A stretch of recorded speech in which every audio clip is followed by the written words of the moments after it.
நண்பர்களே, அண்மையில யுனிவர்சிட்டியில அகாடமிக் லெவல்களுக்கு அணிவிக்கப்படுகிற வண்ண வண்ண கவுன்கள் அணிந்ததால ஏற்பட்ட சில சர்ச்சைகளை சமூக ஊடகங்கள்ல அண்மை காலமாக நாம பார்த்தோம். ஆனா உண்மையில அவங்க அதை அணிய தகுதியானவங்களா, இந்த கவுனுக்கு உண்மையான அர்த்தம் என்ன என்று பலருக்கும் பல கேள்விகள் இருந்துச்சு. உண்மையில இந்த க்ளோக், கவுன், ரோப் போன்ற ஆடைகள் எங்கிருந்து வந்துச்சு, ஏன் சில நிறங்கள் அதிகாரத்தின் நிறங்களாக பார்க்கப்படுது, இவை பற்றி தான் இன்றைய வீடியோல நாம பார்க்க போறோம். பழங்காலங்கள்ல க்ளோக் அல்லது ரோப் போன்றன சாதாரண ஆடைகளாக பார்க்கப்படாம அது ஒருவருட அந்தஸ்து, அதிகாரம், கல்வி நிலை, மதம், அரசியல் சக்தி இவற்றை எடுத்துக்காட்டுற ஒரு அடையாளமா தான் இருந்துச்சு. மத்திய கால ஐரோப்பாவில் அரசர்கள், நீதிபதிகள் எல்லோரும் நீளமான ரோப்ஸ் அணிந்திருந்தாங்க. அதனால மக்கள் அவங்கள பார்த்த உடனே அவங்களோட பதவி நிலை தெரிஞ்சிடும். இன்று கூட graduation gown, judge rope, parliament cloak போன்றவை அந்த பழைய மரபின் தொடர்ச்சி தான். யூனிவர்சிட்டி கிராஜுவேட் கவுன்களின் வரலாறு 12ஆம் நூற்றாண்டுக்கு போகுது.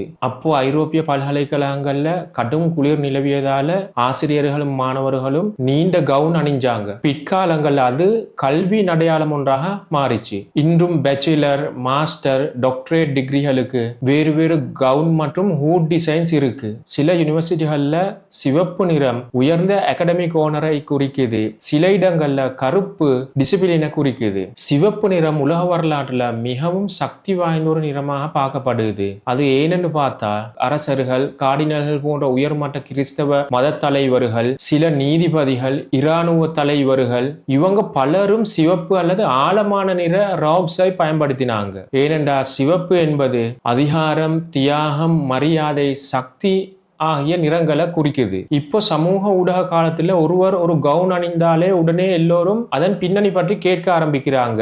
ஏனென்றால் சில கவுன்கள் குறிப்பிட்ட சாதனைகளை ரெப்ரசன்ட் பண்ணுது. ஃபார் எக்ஸாம்பிள், கிராஜுவேஷன் கவுன் என்றால் கல்வி சாதனை, ஜட்ஜ் ரோப் என்றால் நீதித்துறை அதிகாரம், ரிலீஜியஸ் ரோப் என்றால் மத நிலை, மிலிட்டரி ட்ரெஸ் என்றால் சேவை மற்றும் பதவி போன்ற அவங்களோட சாதனைகளை ரெப்ரசன்ட் பண்ணுது. அதனாலதான் சிலர் அந்த தகுதி இல்லாம அந்த ஆடைகளை அணிவது சரியா என்று கேள்வி கேட்கிறாங்க.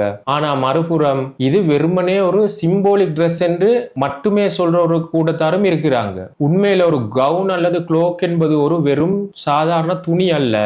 அது வரலாறு, மரபு, அதிகாரம், கல்வி, மதம் மற்றும் சமூக அடையாளங்கள கலவை என்றே சொல்லலாம். அதனாலதான் சில நேரங்கள்ல ஒரு ஆடை கூட பெரிய விவாத பொருளாக மாறிடுது. ஆனா முக்கியமான கேள்வி என்னவென்றால், ஒருவரின் மதிப்பு அவர் அணிகிற கவுனில் இருக்குதா அல்லது அவர் செய்கிற வேலைகளில் இருக்குதா? இது பற்றி உங்க கருத்தை கமெண்ட்ல சொல்லுங்க.